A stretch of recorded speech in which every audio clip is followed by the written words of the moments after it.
So yesterday, the Federal Reserve just announced another 75 basis points in terms of interest rate hikes. And the market is dropping as we speak. And previously, I have already mentioned to you that this is possible. And if Fed raises the interest rates by 75 basis points, the market will drop. And if they raises the interest rate by 50 basis points, then the market will rise. So here we are, the market is dropping. So let's go over to my charts here and we'll take a closer look at what's happening in the market right now. And before we get started, I just want to say that this is by no means an easy market to invest in. Whether you're long-term investing or you're trying to use a monthly passive income strategy, the market right now is extremely volatile. And here you can see the S&P 500 chart that I have laid out here. And let's look at the technical analysis side of things. Now, if you're looking for this exact template, there is a way to get it by registering for the free training below, and there's actually a step-by-step video that walks you through how to set this up. And if you want to grab the template, it's also down below as well. So first of all, you can see that for this week, S&P 500 on the very right is actually going down quite quickly right now. Now, if you take a step back and think back to what happened and you kind of go through my previous videos, Fed has always said they're going to be increasing interest rates, and originally the expectation is 75 basis points. Now, one surprising move that was made by Bank of Canada last week was that they were expecting a 75 basis points, but suddenly they only increased by 50 basis points. And this surprised the market and gave a lot of analysts hope that maybe Federal Reserve in the USA will also increase by 50 basis points. And if you track the news, and that's what's happening, which created a very positive expectation that the interest rate is flattening. And that is what caused the market to go up before the announcements. And subsequently, Fed comes out and say, no, we're still announcing 75 basis points, which caused the market to go down. Now, there are a couple of ideas that you might want to think through when you're looking at the Bank of Canada one, because we are currently at a relatively high interest rate. And if you just put cash in the bank, you're getting 4%, 5%. And where is that money coming from? It's actually coming from Federal Reserve and the Bank of Canada. And because they're offering such a high interest rate, they're actually losing money. And at some point, the banks can't take it anymore, so they can't increase the interest rates as quickly. Now, when you compare US and Canada, obviously Canada is a much smaller economy compared to the USA, so eventually they'll reach some sort of peak where they cannot increase the interest rate anymore or as much as the USA. And this is actually true for Europe versus United States, where Europe was lagging behind in increasing the interest rates. This is true for US and Japan, and I actually have another video to talk about this on the Japanese yen crisis, where the Japanese interest rate is still 0% right now, and US is offering 4 or almost 5% interest rates, which caused a lot of capital to flow out of Japan into US for these opportunities. So that actually strengthens the US dollars, and here we can see that Canada, it's also flattening the interest rates because they can't keep up with US increasing the interest rates. So that is really the background, how you think about all this interest rate. Now, because of that surprise, you can see the market is actually dropping quite drastically. Now, within Investing Accelerator, when we're looking at a market through the weekly group coaching call, we update our thinking on a weekly basis. So I'm going to be recording the coaching call tomorrow for the team, but what you can see here is I actually drew out my expectation in the green line. So normally when you're thinking about the market forming a bottom, you're usually looking at something like a W shape. So it's like a double bottom.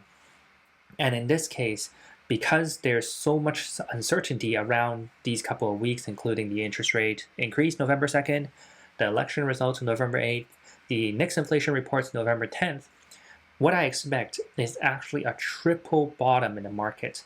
And if you look at June, you can see the first part of the bottom, the first part of the W. The second one is September, which you can see clearly if it actually formed the bottom, then this is the W shape we're looking for. But because of the subsequent additional uncertainty events you see here, you can see the market is going down again, which forms the triple bottom. Now, after this triple bottom, and you look ahead in the next couple of months at what's happening, like what is the potential risks, then I think it's a lot less, and there's actually a lot less uncertainty and doubt once the inflation number comes down. So that is really the key trigger here.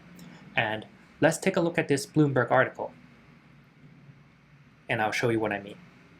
So first, when you're looking through this Bloomberg article, there are two things to note. First is a 75 basis point hike, and second is that there are going to be smaller hikes in the future.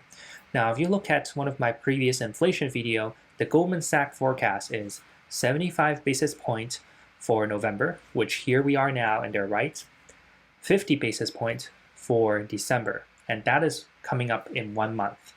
And the third one is like a late January, February hike of 25 basis points. And I think by Fed increasing the interest rate so much, we're actually hitting almost the breaking point of the economy. Even though the job openings are very high, it seems like the unemployment is low, we can already see signs on the news that, hey, the economy is not growing anymore, people are losing jobs, getting fired, companies are freezing hiring, and that is the indicator the Fed needs to stop increasing the interest rate. And that is crucial because the moment they stop, or slightly before, that's the best time to invest. So let me show you another article from Amazon. Amazon, one of the biggest companies in the world, paused hiring because of economic uncertainty, because the Fed is increasing the interest rate. And let me show you another article. Amazon freeze hiring, and Lyft. It's kind of like an Uber company, like a platform drive sharing company is laying off, and more tech companies are bracing for tougher times, trying to become cash flow positive and not grow as quickly. So when all these tech companies, which is the driver of the US economy, stops hiring, they stop growing, focus on becoming profitable, then, well, the country is not going to be growing as quickly. So we can already see the interest rate increasing causes companies to be more conservative, causes layoff, hiring freeze, companies not growing as quickly because they need to be profitable, to weather through the storm. And eventually, they're going to be reaching that point where the GDP is not increasing because, well, the technology companies are not growing, so how can the GDP increase? And I think that is quite obvious. So by watching this video, you're already thinking around 3 to 5 steps ahead because now you know the interest rate needs to be flattened. You know that companies are freezing their hiring, laying off, including actually Google, Microsoft. I don't think Apple has any announcement yet. Facebook, they're all some of the biggest employers in the country and they're freezing hiring. And they have layoffs as well, like Snapchat. We know that the economy isn't growing as much because of all these companies not growing and becoming profitable. So then eventually there's going to be pressure on the other side for Fed to lower the interest rate. And that is really the key. So that is like the roadmap we're walking. And we're just waiting for those trigger points to happen. And that's what we do within Investing Accelerator. We look at all the macroeconomic events. And in the last 2 years, macroeconomic is especially important. And we look at the company's financials, technicals, news, products, all of that together. And we decide whether something is a good investment or not. If we think, hey, these are good long-term investments and these stocks at a discount, then we'll be buying them, whether we use shares or options. And if we think, hey, we have these long-term positions and we think the market is going down temporarily, like right now, and we want to reduce our losses, then we can enter into a hedge as well to reduce our loss in the short term. When you think about the market, hey, for the last 10 years, you probably don't need to be doing such complicated strategy. Most of the time, you find discounted stocks, you buy, you multiply your profit with options, you take profit. That's pretty much it for like 9 years. And it's only for this year and kind of like last year that's when you need to be more careful, first of all. And second, you need to short the market because there's no way for you to make money as a long-term investor in the market for the last 12 months. And I actually have the data to show you. So if I go to FinViz and I go to this map here, and red means down, green means up, and if I look at the last 1 year performance, you will see that majority of this technology sector is down, communication, which is also technology, is down, consumer is down. The only thing that went up is really healthcare because of that COVID impact. Healthcare plans, which they're usually very strong, and energy because of oil price. So when you look at the entire map of what actually makes money as a long-term buy and hold investor, well, you can only invest in healthcare and energy. That's pretty much it. And that's when you need to be able to hedge your positions to reduce your loss so that even if the market goes against you, you don't lose that much.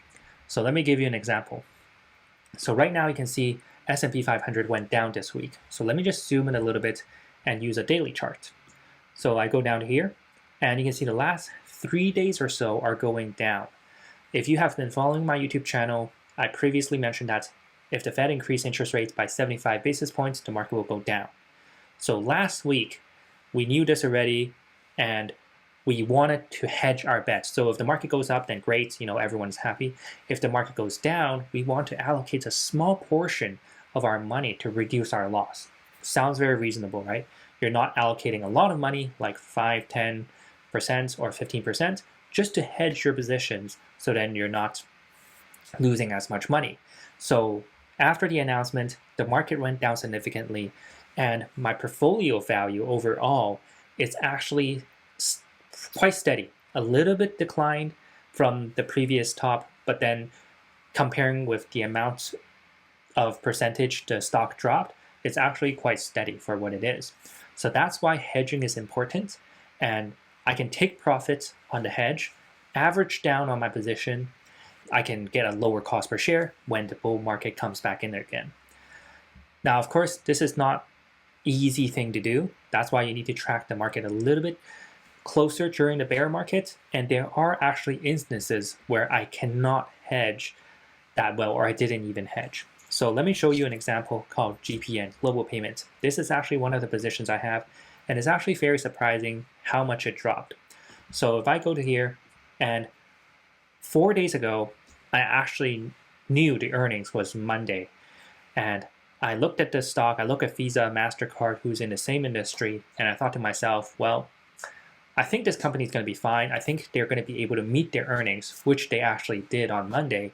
But nevertheless, this company dropped significantly after the earnings announcement, the interest rate increase. So all of these factors together caused GPN to drop from 124 all the way down to 100.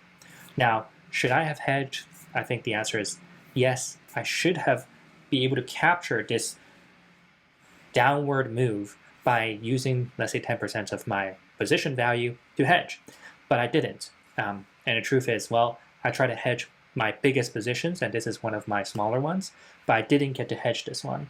So during a bullish market, the need to hedge is actually really low. You don't really need to hedge at all because chances are it will go up. But during a bear market where it's a little bit more difficult, you can either hold cash or you learn how to hedge. If you hold cash, then you just put it in a GIC or a term deposit and you get your 3-4% because the interest rate is very high. But if you learn how to hedge, then you will be able to reduce your cost per share because chances are you're not happy with 3 to 5%. But in the current market, hey, 3 to 5% is better than negative. So if you're interested in learning more about investing, then you can check out the training down below at 5minuteinvesting.com/free case study. And yeah, I'll see you in the next video when there's a new update.